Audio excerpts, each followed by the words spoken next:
আমার ভাইয়াইন আমার বুজুর্গ হল হযরতে সাদ সুলাইমি রাদিয়াল্লাহু তাআলা আনহু যখন জাহাজ আপনার মদিনার জমিনের মধ্যে গিয়া বাজারের মধ্যে ঢুকিয়া কিছু সামান আদি লওয়া শুরু করতা ওই সময় খানোর মধ্যে পৌঁছিয়া গেল কেউ আসনি জান্নাতের দিকে যাইতা জাহাজের ময়দান শরীক হইতা ওই সময় সাদ সুলাইমি যখন এই আওয়াজ শুনলা লগে লগে সেই সাইড দিরকম বাইরে করলা বাজির যে পয়সা আসলো সারা পয়সা এখানো করিয়া আল্লাহর বান্দা এখন আমি সাধিত করিয়ার জান্নাত পাইবার লাগিয়া এখন জান্নাতের দিকে যখন ডাক পড়ে গেছে আমি আর শাদি মোবারক যাইতাম না সারা পয়সা জমাইয়া ডাল তলোয়ার লইয়া জাহাজের দিকে রওনা দিলাইলা সুবহানাল্লাহ। তো আমার ভাই হল বুজুর্গ হল যখন সারা সামানাদি লইয়া জাহাজের দিকে রওনা দিছই এখন ও নবীজিয়ে মাত কথা মাতিয়া ফুড়াইয়া দিছই আর এখন কিলা আপনার যাইতা নবীজিয়ে যদি দেখেন তাহলে আল্লাহর বান্দা মনে আইলো নবীজিয়ে ঘুরাইয়া দিলেইবা কইলা না রে এখন আর এই সামনে যাইতাম পারতাম না চাদর দিয়ে মুখ ডাকিছেন সুবহানাল্লাহ। চাদর দিয়া মুখ ডাকি আল্লাহর বান্দা দৌড় মারলাম জাহাজের ময়দানের মধ্যে গিয়া জিরই গেলা জাহাজের ময়দানের মধ্যে জাহাজে করেন সাহাবায়ে কেরাম হলে সাহাবারা চিনেন না ওই সময় এখানে নবীদের ডাক দেওয়া সাহাবায়ে কেরাম হল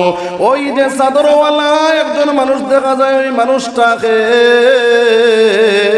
সাহাবায়ে কেরাম হলে ডাক দেওয়া ইয়া রাসূলুল্লাহ ইনলা সাদ সুলাইমি সুবহানাল্লাহ। জাহাজের ময়দান জাহাজ করতে করতে আল্লাহর বান্দা শহীদ হয়ে গেলা সুবহানাল্লাহ। যখন শহীদ হয়ে গেলা শহীদ হওয়ার পরে সোনার নবী যে বাইরে যখন জনজার মধ্যে লাগতা জনজা করতা যখন নবী যে ডিগি দি আপনার জনজার মধ্যে যায় যখন আপনার কবরস্থানের মধ্যে তৈতা সোনার নবী যে কবরস্থানে তোয়ার পরে আল্লাহর রাসূল আল্লাহু আকবার কইয়া আওয়াজ তুললা অন্যদিকে মুখ ঘুরাইলা মুস্কুরিয়ানি দিলা আবু বকর হযরত ওমরের ডাক দেখুন ইয়া রাসূলুল্লাহ ইয়া হাবিবাল্লাহ আল্লাহর রাসূল আল্লাহর হাবিব আপনি সাদ সুলাইমির জানাজাত যাইতে সময় ডিগি দি কোন কারণে গেলায় সাদ সুলাইমি যখন কবরস্থানের মধ্যে তৈলা এই সময় কেন গিতাল লাগিয়া আল্লাহু আকবার কইলায় আবার মুস্কুরিয়ানি দিলাই অন্যদিকে মুখ ঘুরাইলা ইয়া রাসূলুল্লাহ সোনার নবী যে ডাক দেখেন আবু বকর ওমর ও ওমর আমি যখন জনতার মধ্যে রওনা দিলাম ওই জনতার যাইতে সময় আপনার এই জাহাজে সুলাইমির জনতার মধ্যে অগণিত ফেরেশতা হাজির হইছেন আমি আল্লাহর রাসূলের ফাড়া ফলাইবার জায়গা পাইয়ার না যার কারণে ডিগি দি আমার জাহাজে সুলাইমির জনতা গিয়া করলাম সুবহানাল্লাহ। ওই সাদ সুলাইমির কবর আমি আল্লাহু আকবার কোন কারণে কইলাম বলে যখন সাদ সুলাইমির কবরস্থানের মধ্যে রাখা হইল আমি দেখলাম কবরস্থানের দুই পারের মাটি আইয়া যাতা মারিদের আমি আল্লাহু আকবার কইয়া আওয়াজ তুললাম এরপরে দেখলাম জান্নাতের হুর উপরে গিলমান হলে দৌড়ানি শুরু করছে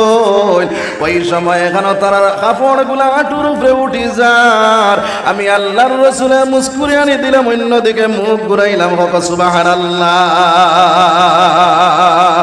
আমার ভাইয়াইন হল আমার বুজুর্গ হল আমার মূল কথার উদ্দেশ্য হইল আমরা শাদী করতাম দিনদার বেটি চাইয়া সবাই হোক ইনশাআল্লাহ। 2 নম্বর সুন্নতি তরিকায় শাদী করব সবাই হোক ইনশাআল্লাহ। সুবহানাল্লাহ ওয়ালহামদুলিল্লাহ সুবহানাল্লাহ ওয়ালহামদুলিল্লাহ